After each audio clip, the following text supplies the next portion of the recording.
Everyone, मैं वर्षा आपके अपने यूट्यूब चैनल वर्षा एजुकेशन पॉइंट पे एक बार फिर से स्वागत करती हूँ। दोस्तों, कैसे हो आप सब? आशा करती हूँ स्वस्थ होंगे, अच्छे होंगे, आप लोग की स्टडी भी अच्छी चल रही होगी।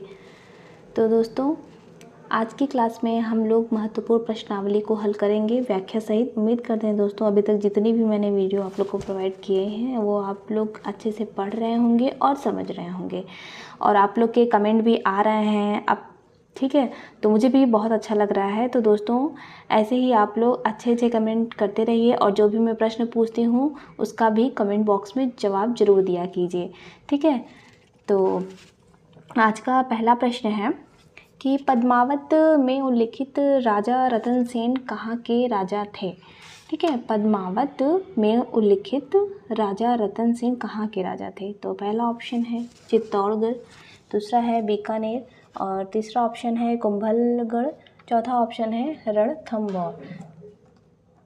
तो इसका करेक्ट आंसर हो जाएगा दोस्तों चित्तौड़गढ़, ठीक है।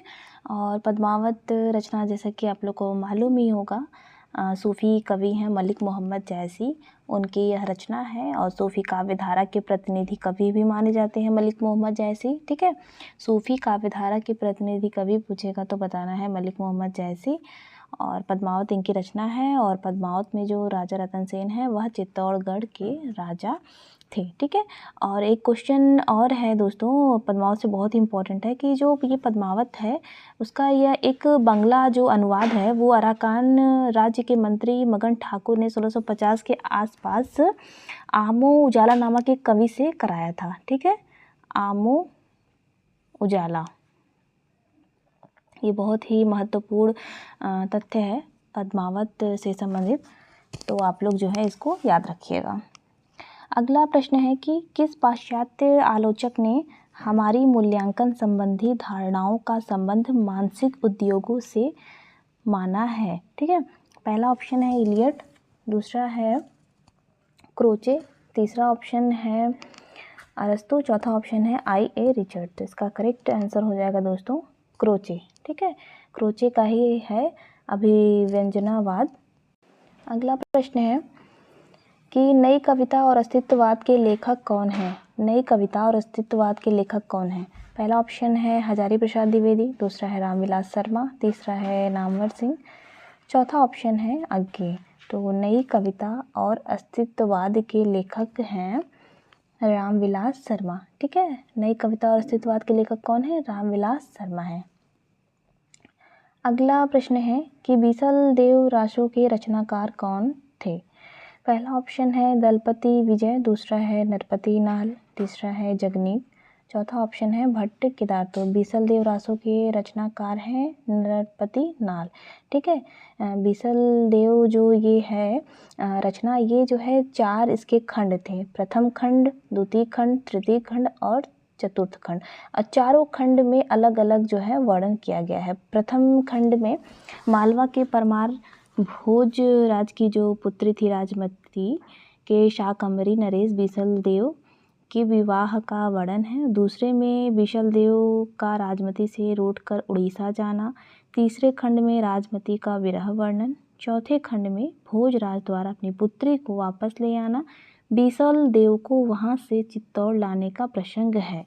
तो आप लोग ये जो चारों खंड हैं वो चारों खंड में क्या क्या किस चीज़ का वर्णन है तो उसको भी आप लोग याद रखिएगा, ठीक है।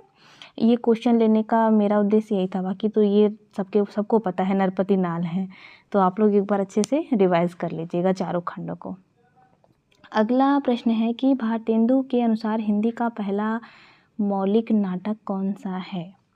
पहला ऑप्शन है नहुष, दूसरा है पारिजात हरण, तीसरा है पद्मावती, चौथा ऑप्शन है विश्वामित्र।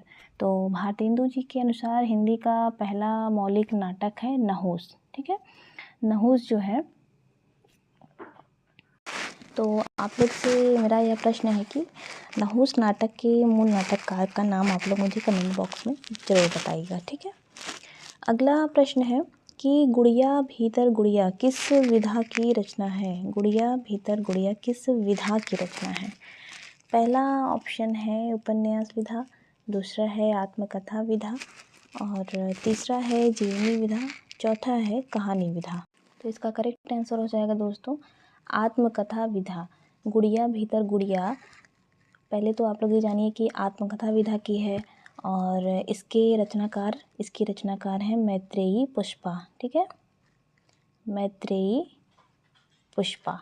ठीक है, और जो कि 2008 में राजकमल प्रकाशन द्वारा प्रकाशित किया गया था और ये बहुत ही इम्पोर्टेंट है दोस्तों, तो याद रखिएगा। गुड़िया भीतर गुड़िया किस विधा की रचना है, तो आत्मकथा है ये, और ये मैत्रेयी पुष्पा द्वारा रचित यह आत्मकथा है। ठीक है, ये याद रखिएगा।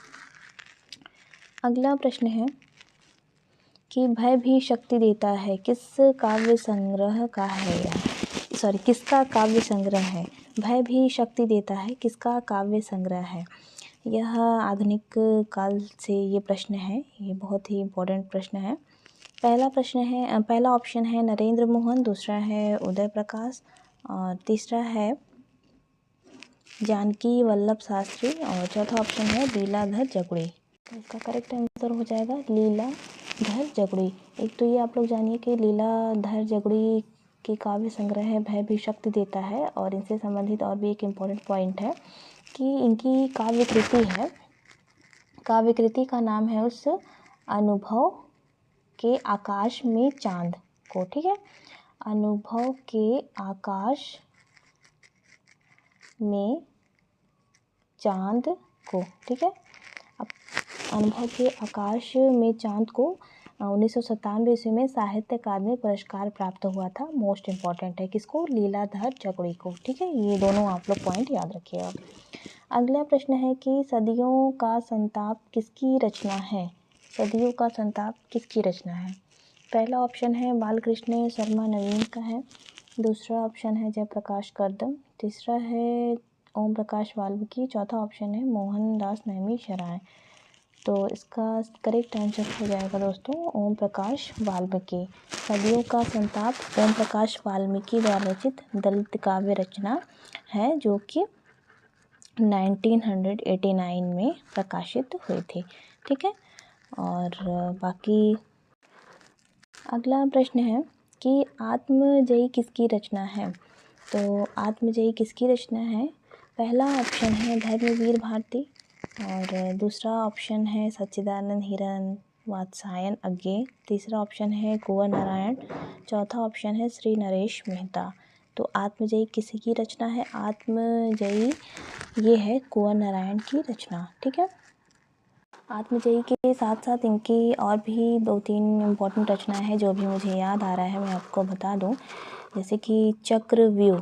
ठीक है, चक्रव्यूह इनकी रचना है, और एक रचना है इनका आमने सामने, आमने सामने है, और चक्रव्यूह आमने सामने, और इनकी बहुत ही इम्पोर्टेंट रचना है वज्रसवा के बहाने। ठीक है, यहाँ पे मैं लिख दे रही हूँ, बाकी आप लोग इम्पोर्टेंट नोट कर लीजिएगा।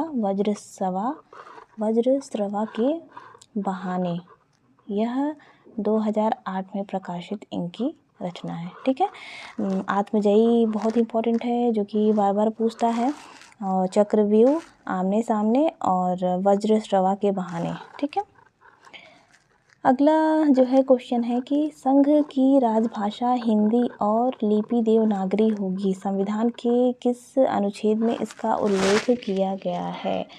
पहला ऑप्शन है 245, ये आर्टिकल है। ठीक है, दूसरा है आर्टिकल 432, तीसरा है 343, चौथा है 115। तो इसका करेक्ट आंसर हो जाएगा दोस्तों आर्टिकल 343 एक है। तो अभी तो इसमें 1 2 3 करके नहीं दिया है, लेकिन आप लोग ये जानिए कि आर्टिकल 343(1) के द्वारा जो है इसमें संघ की राजभाषा हिंदी और लिपि देवनागरी होगी, संविधान के इस अनुच्छेद में जो है उल्लेख है। ठीक है, अगला प्रश्न है कि निम्नलिखित में से कौन सी रचना जैन साहित्य से संबंधित नहीं है।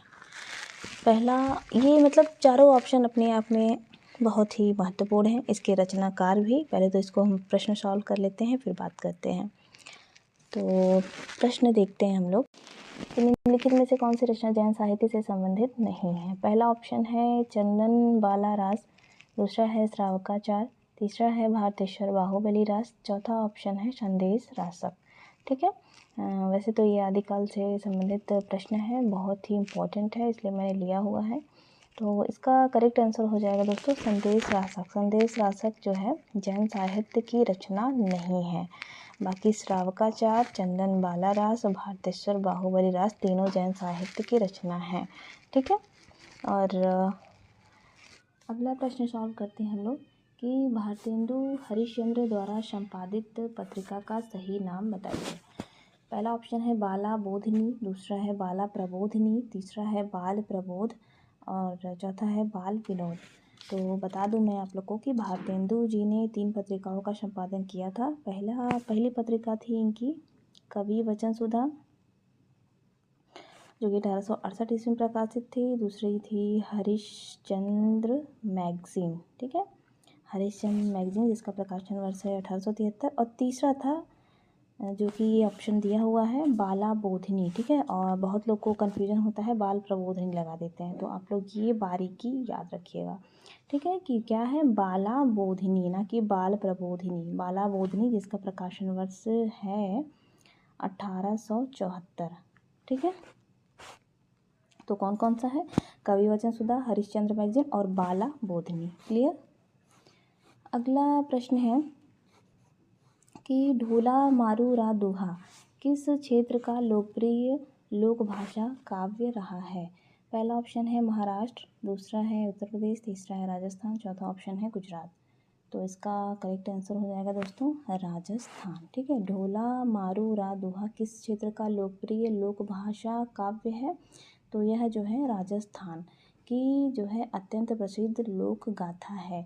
और इसका प्रकाशन वर्ष आप लोग याद रखिए 11वीं शताब्दी में रचित एक लोक भाषा काव्य है। कब, 11वीं शताब्दी में।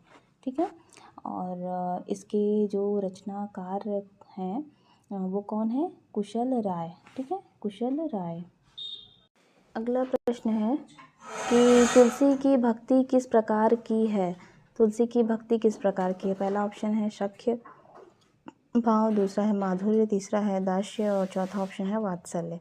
तो इसका करेक्ट आंसर हो जाएगा दास्य। ठीक है, तुलसीदास जी की जो भक्ति है वह दास्य भाव की थी, याद रखिएगा। अगला प्रश्न है कि किस कवि की रचनाओं में भावात्मक रहस्यवाद की अभिव्यक्ति सर्वाधिक हुई है।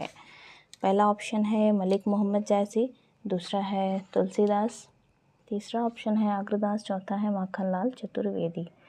तो इसका करेक्ट आंसर हो जाएगा मलिक मोहम्मद जैसी। ठीक है, मलिक मोहम्मद जैसी की रचनाओं में भावात्मक रहस्यवाद अभिव्यक्ति सर्वाधिक हुई है। ठीक है, तो ठीक है, आज के लिए दोस्तों इतना ही प्रश्न। आपको यह क्वेश्चन कैसे लगे कमेंट बॉक्स में ज़रूर बताइएगा दोस्तों। प्लीज़ लाइक ज़रूर कर दीजिएगा, और जो मैं आप लोग से क्वेश्चन पूछी हूँ उसका आंसर आप लोग ज़रूर कमेंट बॉक्स में बताइएगा। ठीक है, तब तक के लिए धन्यवाद। अच्छे से पढ़ाई करते रहिए आप लोग।